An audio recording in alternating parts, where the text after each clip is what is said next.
साल बाद एक बार फिर से पश्चिम बंगाल का नंदीग्राम सुलग रहा है, लेकिन इस बार टीएमसी और लेफ्ट में जंग नहीं छिड़ी, बल्कि बीजेपी ने इस हिंसा के पीछे मौजूद सरकार को कसूरवार ठहरा दिया। नंदीग्राम के सुलगने के पीछे की क्या है पूरी कहानी, इस रिपोर्ट में आपको दिखाते हैं।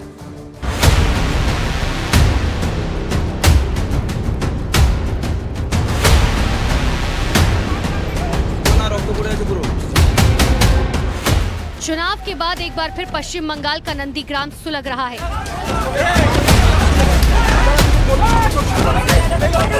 दीदी का वो गढ़ चल रहा है जहां फिलहाल भगवा परचम लहरा रहा है। 14 साल बाद एक बार फिर उस नंदीग्राम की तस्वीर लोगों की आंखों के सामने जिंदा हो गई, जिसे उन्होंने 2007 में सुलगता देखा था। लेकिन इस बार टीएमसी और लेफ्ट के बीच में तलवार नहीं खींची, बल्कि इस बार बीजेपी ने ममता सरकार पर नंदीग्राम को जलाने का आरोप लगाया। बीजेपी ने आरोप लगाया कि नंदीग्राम में तृणमूल कांग्रेस के कार्यकर्ताओं ने बीजेपी कार्यकर्ताओं के साथ बदसलूकी की। दोनों के बीच हिंसक झड़प हुई, जिसमें बीजेपी की एक महिला कार्यकर्ता की मौत हो गई। इसके अलावा बीजेपी के कई कार्यकर्ता घायल हुए। ये घटना 22 मई की रात सोनचुरा में हुई, जहां हथियार के बल पर टीएमसी के कार्यकर्ताओं ने खून की होली खेली।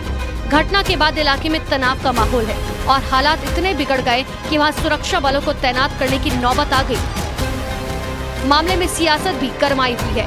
केंद्रीय मंत्री अनुराग ठाकुर और अश्विनी चौबे ने इस हिंसा के पीछे ममता सरकार को कसूरवार ठहराया।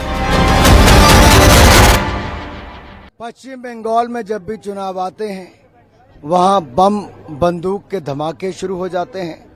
बैलेट के ऊपर बम और बंदूकें और बुलेट भारी पड़ती नजर आती है और महिलाओं के प्रति हिंसा, अत्याचार ये ममता जी के राज में खुलकर देखने को मिल रहा है। एक के बाद दूसरी शर्मनाक घटना घटती है और एक महिला मुख्यमंत्री के होते हुए महिलाओं पर अत्याचार होता है। पिछला विधानसभा का चुनाव खत्म हुआ तो हजारों लोगों को पश्चिम बंगाल छोड़कर जाना पड़ा। कई महिलाओं के साथ अत्याचार, बलात्कार और उनकी हत्याओं का करने तक के काम हुए। क्या राजनीति ये इसीलिए करती है तृणमूल कांग्रेस? भारतीय जनता पार्टी के कार्यकर्ता देश के लिए, राष्ट्र के लिए और राज्य के विकास के लिए लड़ता और मरता है। चाहे वो बंगाल की धरती हो, चाहे वो बिहार की छपरा की धरती हो। ये तमाम लोग जो लोकतंत्र के गले को मरोड़ने वाले, लोकतंत्र की शक्ति को कमजोर करने वाले, ये वहाँ पर जिस प्रकार से नंगा नाच हो रहा है, वहाँ सीआरपीएफ और तमाम को बगल करके रखा जा रहा है और गुंडागर्दी के बल पर वो चुनाव में जीतना चाहते हैं। हिंसा के कुछ घंटों के अंदर ही पूरा का पूरा नंदीग्राम सुलग उठा। बीजेपी ने आरोप लगाया कि टीएमसी के कुछ लोगों ने रात में धारदार हथियार से हमला किया। खबर के फैलते ही पूरे पश्चिम बंगाल में टीएमसी के खिलाफ प्रदर्शन शुरू हो गए। मतलब वो नंदीग्राम जिसने कभी टीएमसी के सत्ता में आने के लिए जमीन तैयार की थी, वही ममता बनर्जी का विरोध शुरू हो गया। लेकिन टीएमसी इस आरोप को सिरे से खारिज कर रही है। टीएमसी ने जहां इस साजिश के पीछे बीजेपी का हाथ बताया, तो वहीं बीजेपी राज्य में टीएमसी के गुंडों के फलने फूलने का आरोप लगा रही है। कि ये पूरी तरीके से टीएमसी की जालसाजी है, टीएमसी की करतूत है। वो चाहते हैं कि बंगाल में, नंदीग्राम में, तमलुक में भय का वातावरण बना रहे, जिससे जो वोटर्स है वो वोटर्स देने के लिए नहीं निकले। इससे टीएमसी को लाभ होगा, इसके लिए कोशिश है। मैं जनता से गुहार लगाता हूं कि आप टीएमसी के इस जो उनका जो षड्यंत्र है, इसमें मत पड़िए और डेमोक्रेसी को स्ट्रांग करने के लिए बहुत ज्यादा मात्रा में बाहर आइए, आके वोट दीजिए। पूरा देश में बीजेपी का infighting, they are fighting between old and new BJP, सबको पता है। नंदीग्राम में इसका ही नतीजा निकला, एक औरत को मार दिया गया और तृणमूल को मेलाइन करने के लिए तृणमूल के ऊपर ब्लेम दिया जा रहा है। जिन कार्यकर्ताओं पर हमले का दावा किया गया, उनके घरों में चीख पुकार मच गई। बीजेपी का आरोप है कि टीएमसी ने चुनाव में अपनी हार के डर को देखते हुए नंदीग्राम में बीजेपी के कार्यकर्ताओं को निशाने पर लिया। एक रात पहले हुए इस हमले से नंदीग्राम में हिंसक आंदोलन शुरू हो गया।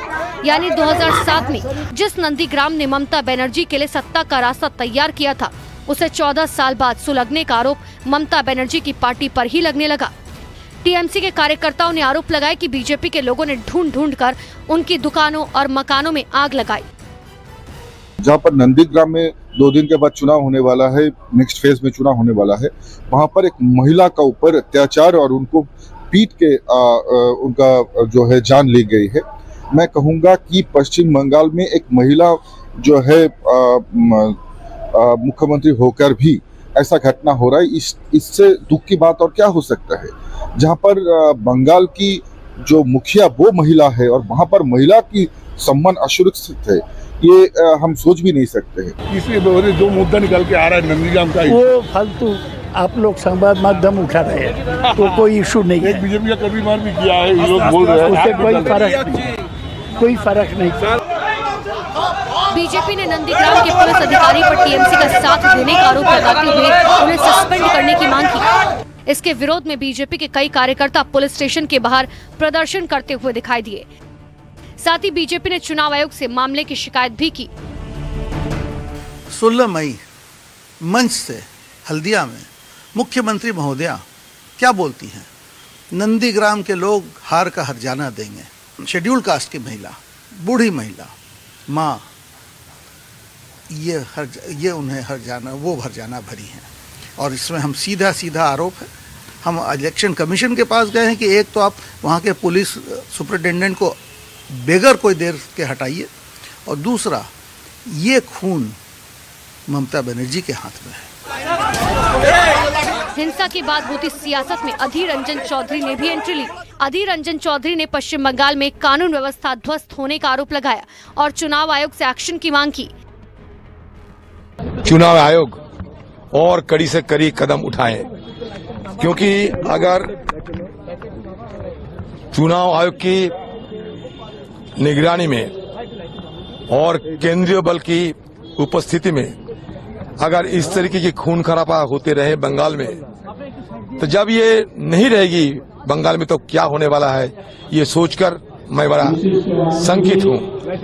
और इसके लिए जो सख्त से सख्त कार्रवाई करना चाहिए, जो जरूरी कदम उठाना चाहिए, चुनावी आयोग को वो कदम उठाना चाहिए।